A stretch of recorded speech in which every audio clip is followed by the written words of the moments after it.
Hey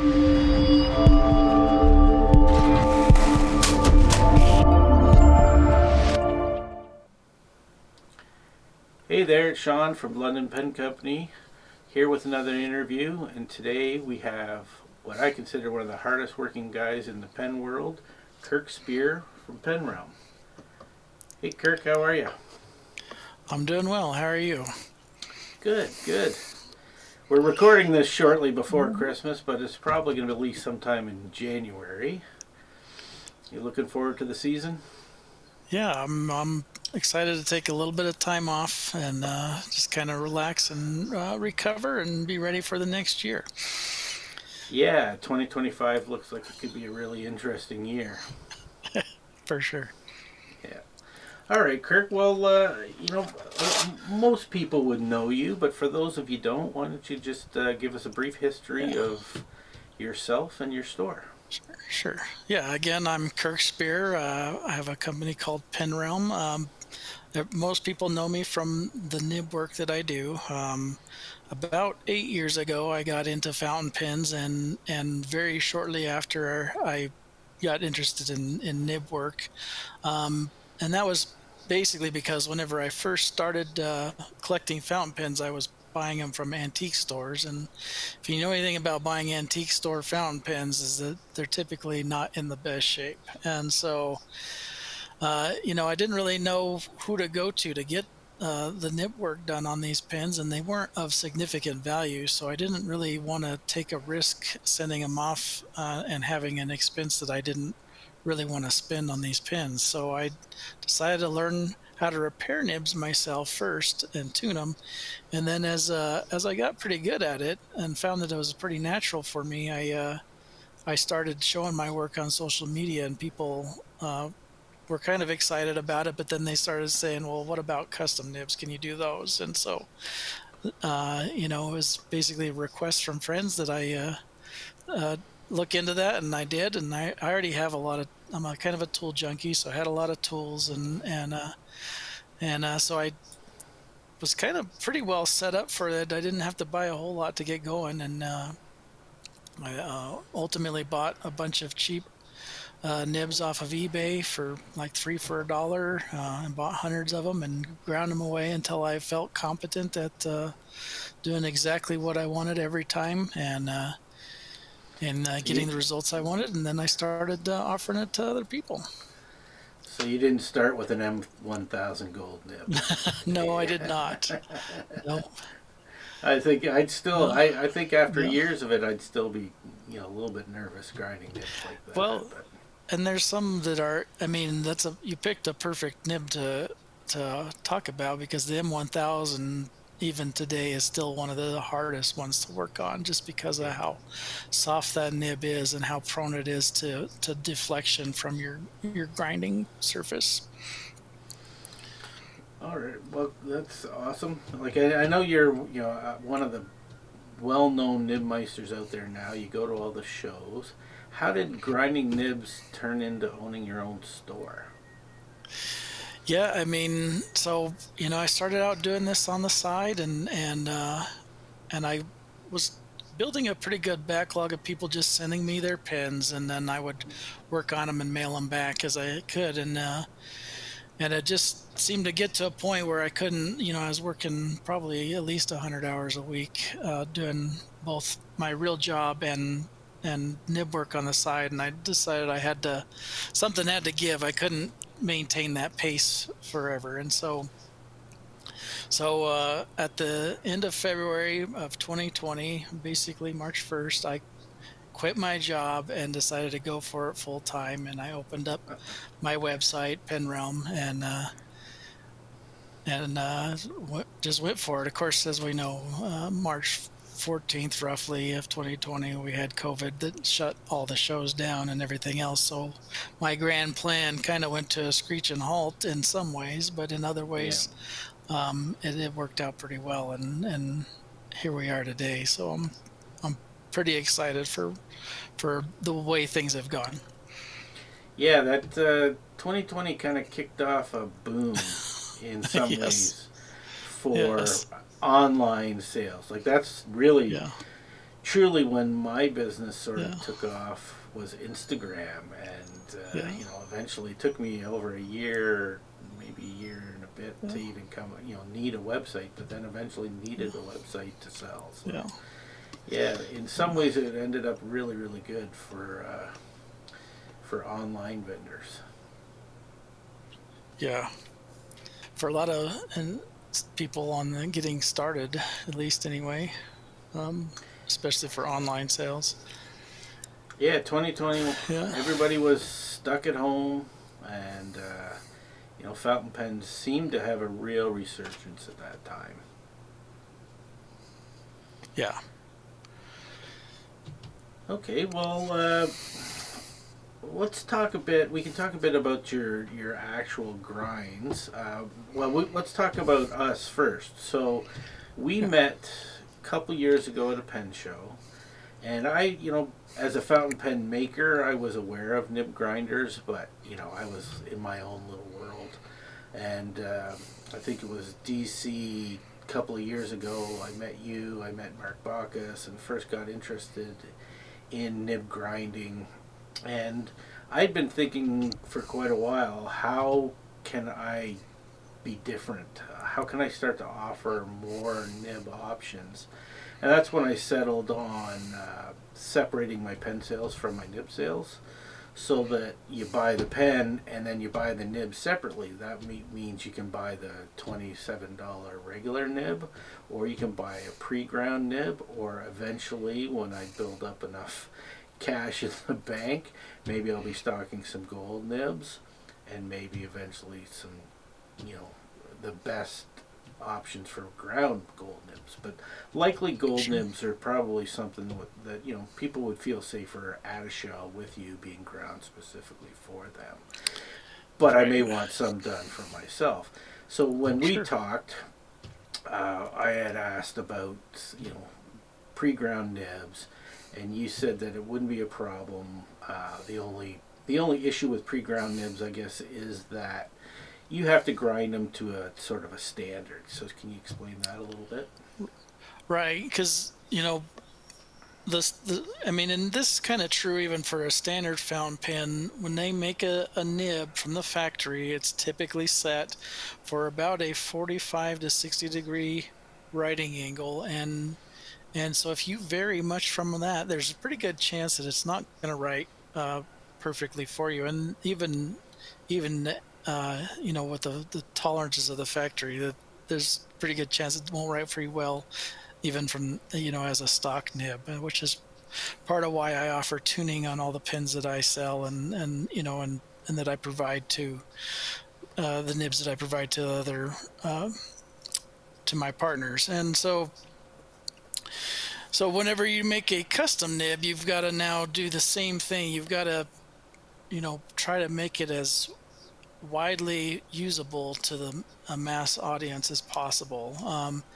And different nibs will have different characteristics that we'll want to focus on in order to make sure that that works well for the user.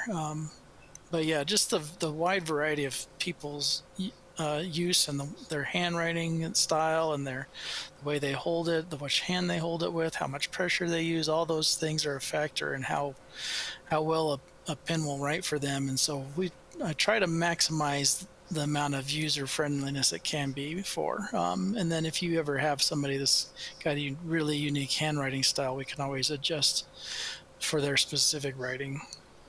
So yeah, would you think like 90% of people would be covered by the you know the regular sort of grind, and then there'd be 10% of people who might have a different. What percentage would you think? Yeah, I would probably say 80 to 90% of the people will Yeah. write in that same um, kind of territory, so to speak, of writing angle and pressure and so forth. Yeah, I guess that was always my fear with partnering with you and with Mark was is that would there be so many people that it just wouldn't work for, that they would need like real custom.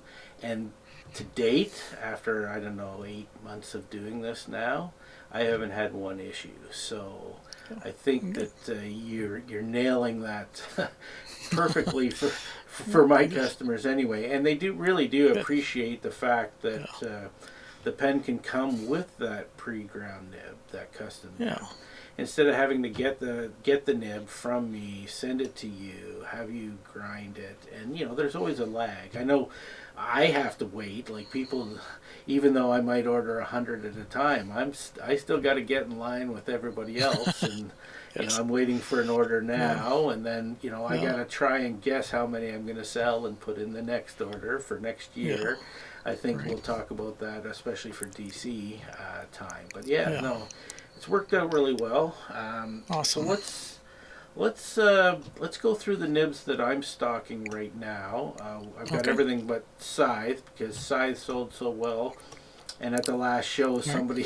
somebody begged me to take my sample Scythe, and I had to let it go. So we'll have to do that at another time. But Okay. we will start with the Imperial. Okay. So you offer Imperial. Yes. And so the Imperial it's kind of a unique grind that I've created. It has some inspiration from if you're familiar with the Franklin Christoph Sig and some other stub variants. It has some inspiration from those, but what it ultimately is instead of when you create a stub, you typically shave the bottom flat, and on this one, I've taken the material off the top to create the line variation. And what that leaves is like a half of the ball of the nib on the underneath side, which really makes it very smooth and easy to write with for most people, including left-handed. Um, the other thing about it is sometimes you can turn it down upside down and it'll kind of give a broad stroke to it um, compared to the forward side.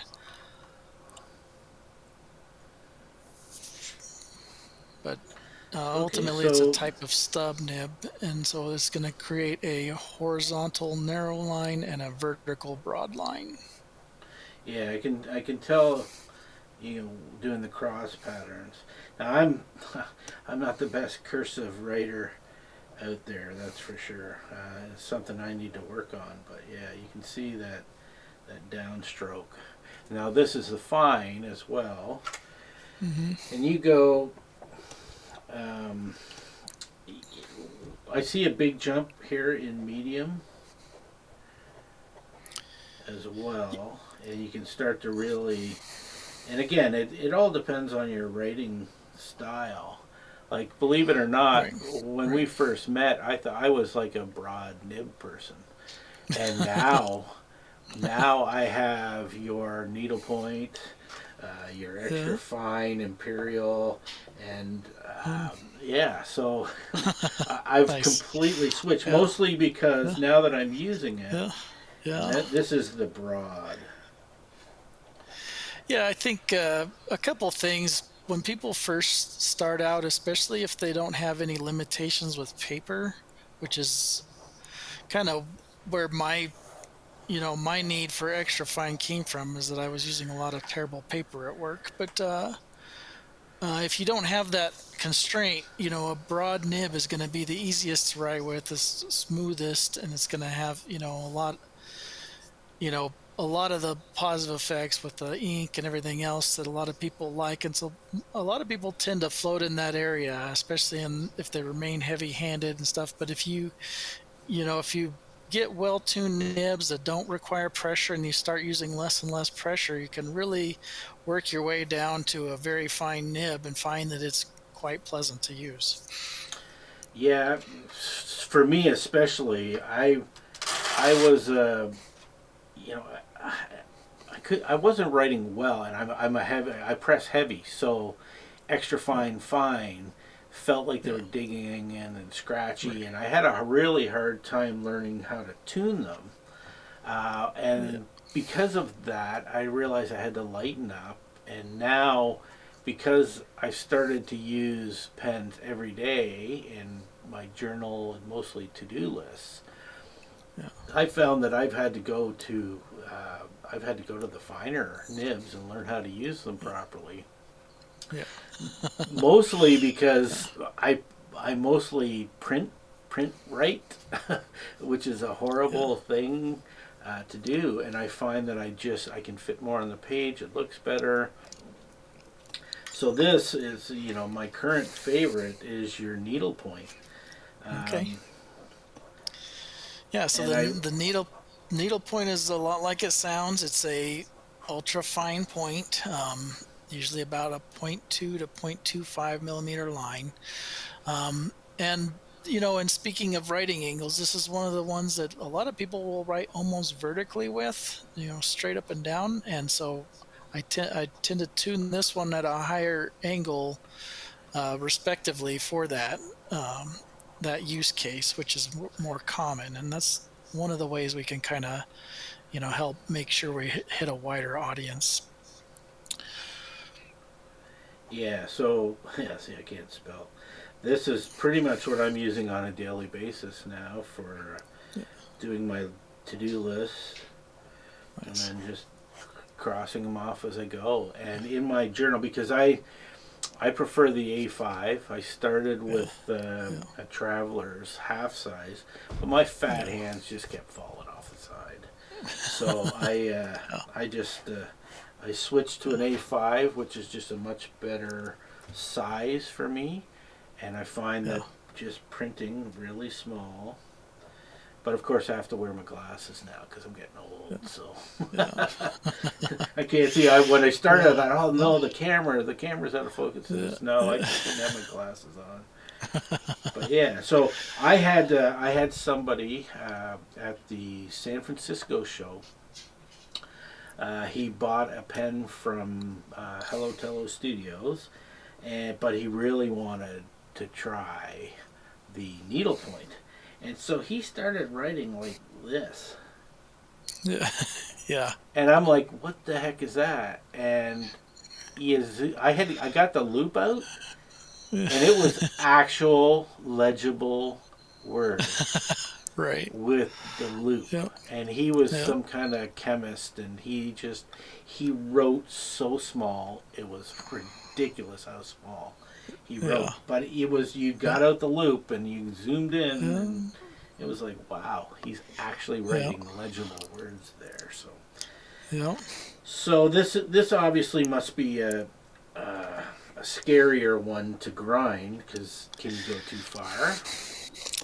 I mean, there is a fine balance between, you know, very fine nib and still very, smooth enough to use, without having to worry about catching or tearing paper and stuff like that. And so there is a balance that we try to strike on these needle points so that um, they're not too rough and they're not going to catch paper or tear paper, but they're also, you know, fine enough that you can get that, use it in your Hobonichi or other small papers with small grids and still, fit inside those grid lines or margins that you need to fit. Yeah, it's amazing how small you can write. For me, it's just about being able to write about that Yeah. length or that size, and Yeah. still be sort of legible, which Yeah. is for me, that's perfect. But if I wrote that with a broad, it would just be Yeah. like a smudge. So yeah, Right. Yes. that's why I've really kind of focused on the needle. Like, so I have a needle point, and I have your Imperial extra fine to play with, Yeah. and Yeah. I think I've got a broad architect. But we'll go now to the architect. So Okay. you have, well, at least I have two different architects from you. So I have the Yeah. architect. If I Yeah. can So spell. And this is the fine. yeah. So this is specifically for thin. Right. Correct. So it's a thin vertical stroke and a thick cross stroke or horizontal stroke, and it's great for Hebrew writing. It's also great for architectural type drawing. and that's kind of the nature of the name of the grind, which is not unique to me. Which and it's a nice aspect, and that the this grind is pretty universally used, and so everybody use this common name. So it's easy to find that if you need to find it from another nibmeister.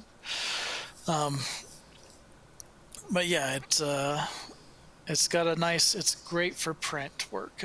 So it's got a nice character when you print.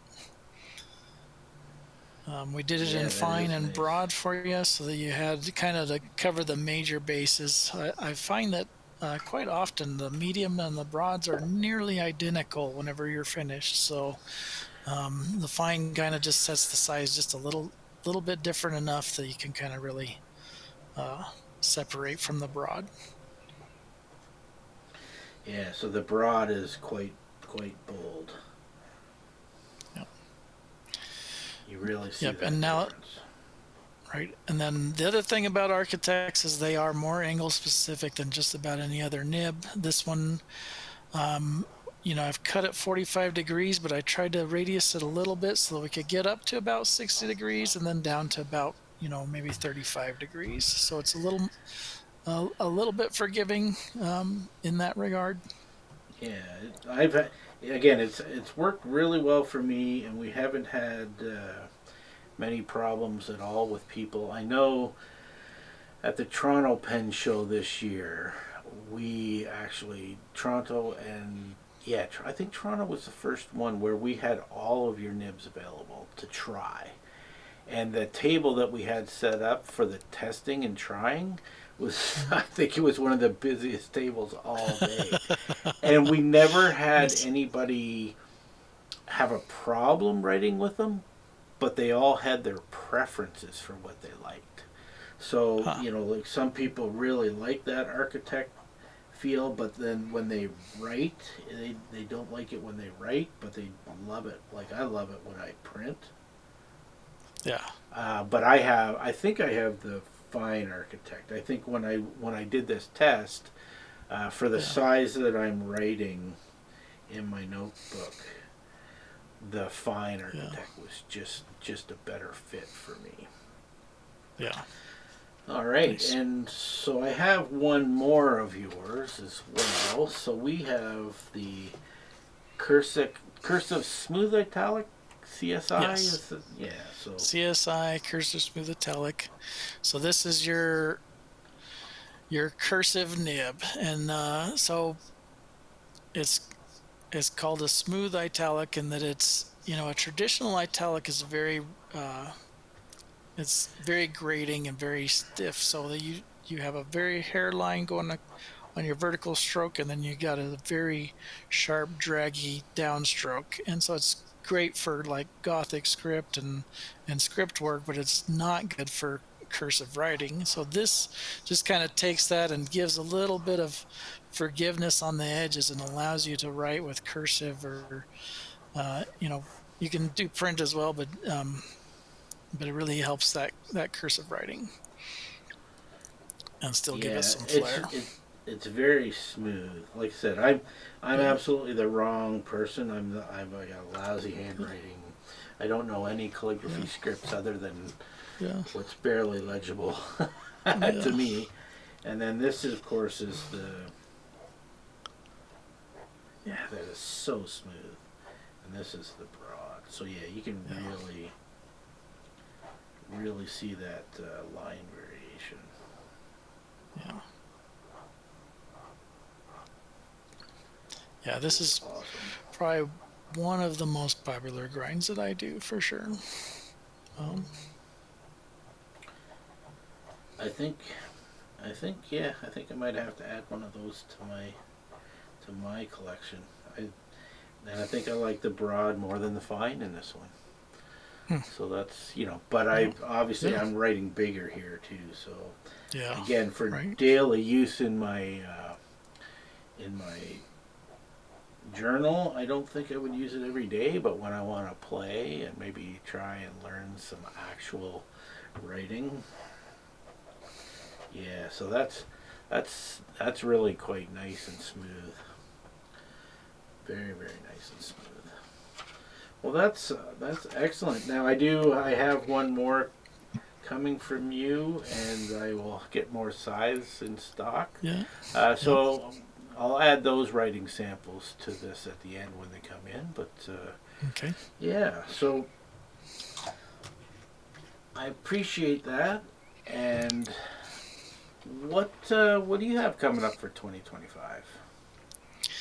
Well, I mean, 2025 is going to be a lot like 2024, I think. It's been a very busy year in 2024, and I was trying to find ways to take a little bit more time.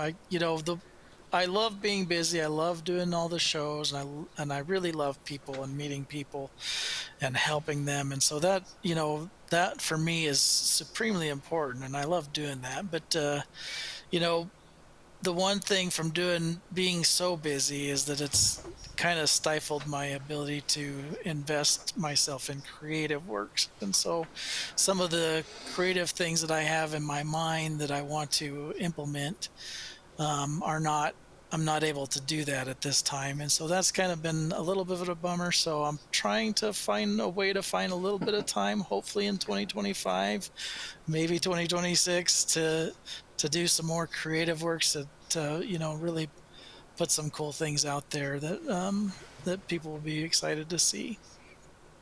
Yeah, for sure. It's even trying to schedule this with you. It's every Yeah. time I look at your Yeah. Instagram feed, Yeah. you're off to a store, drum Yeah. bulls, or Yeah. you're off somewhere at a store doing nib grinding, or on your way to a show. How many Yeah. shows do you think you'll be doing in 2025? I'm probably gonna. So I did 16 shows, and then I ultimately did 27 or 28 events last year. And so this year I'm trying to cut it down. Uh, Probably gonna cut out 1 to 2 shows, maybe. So probably looking at about 14 shows this year. Um, unless I That's get convinced otherwise, which is not hard to do sometimes. And then I'll be doing a little bit less events for stores, but I'm gonna do some new stores. So kind of be on the lookout for that. There's gonna be a couple different stores that I haven't done before this year. So but I'm always happy to do those.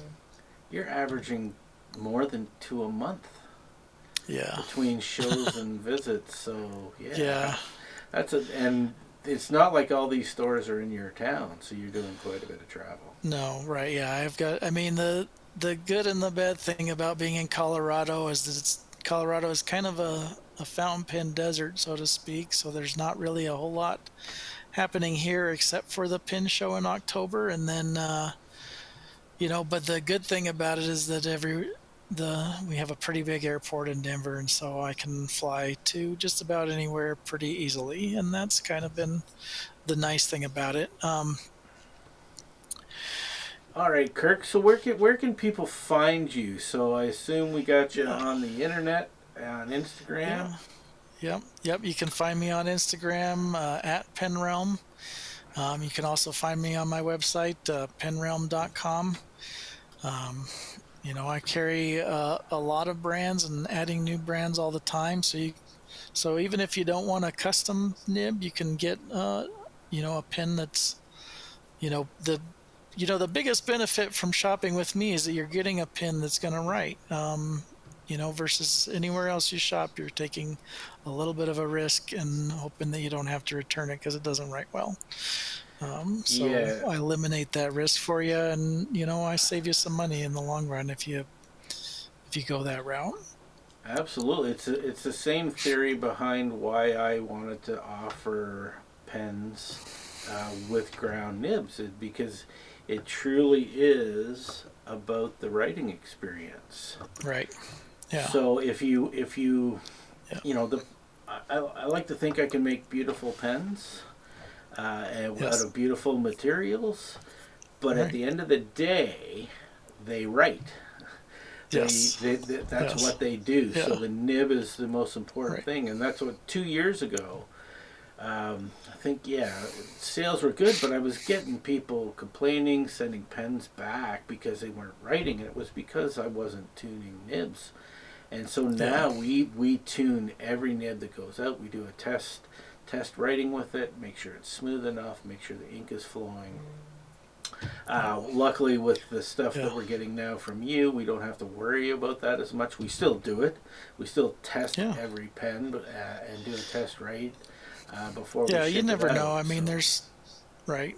And one of the things, I've been dealing with, brands like Esterbrook and other partners that I have provided nibs to, and things happen in shipping. They get bounced around a little bit. Sometimes a nib might slide loose, and when you slide it back into place, you might not have got it just right. So it's always good to double check and make sure everything's right back where it was supposed to be. um, you know Whenever I finished it, and yeah, and well, I'm and sure that again, I'm not, and I know I'm not immune to imperfections, so I don't always get everything 100% right every time, but I sure try. well, we found even you can even screwing in the nib. If you hold it wrong, Yeah. you can Yes. like affect the tines. Maybe Ab- pull one Absolutely. down. So we always do that. But Yep. we've also been thinking about, and maybe we'll discuss it at some point, is doing a nice video on what people should know about their nibs. Yeah. There's lots of stuff out there, and I've posted some on Instagram. But I think I'd like to do like a complete, here's the nib, this is how it Yeah. works, these are the things you got to worry about, because people can Yeah. spring their nibs, they can Yeah. get their tines out of alignment, they can get Yep. paper, like a lot, you write with crappy paper, you Yep. get a lot of paper stuck in there, so you have Yep. to learn how to floss it as well. So Yep. a little lesson on self-care, and that helps us all in the long run, Yeah. because people get Absolutely. better with their nibs. So Yeah. well, Kurt, Absolutely. it's been very educational. I appreciate your time. Yeah. Looking forward to seeing you in 2025, Yeah. and Yeah. we'll continue the partnership. Yeah. I'm glad we could do this. Thank you for having me. All right, Kurt. We'll talk to you Yeah. later.